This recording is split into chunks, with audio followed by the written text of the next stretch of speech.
இந்த உலகத்தில் பலர் பிறக்கிறார்கள், சிலர் வாழ்கிறார்கள். ஆனால் மிகச் சிலர் மட்டுமே மற்றவர்களின் இதயங்களில் என்றென்றும் வாழ்ந்து கொண்டிருக்கிறார்கள்.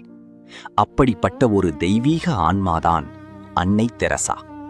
ஏழைகளின் தாய், அனாதைகளின் நம்பிக்கை, அன்பின் உருவம்.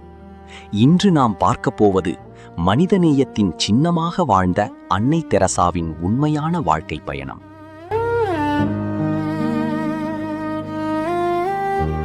பிறப்பு மற்றும் குழந்தை பருவம். அன்னை தெரசாவின் இயற்பெயர் அக்னஸ் கான்ஷா போயாஜியு.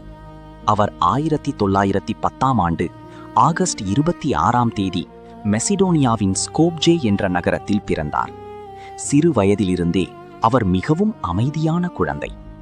இறைவன் மீது அதிக நம்பிக்கை கொண்ட குடும்பத்தில் வளர்ந்ததால் பிரார்த்தனை மற்றும் பிறருக்கு உதவுவது அவரின் வாழ்க்கையின் ஒரு பகுதியாக மாறியது.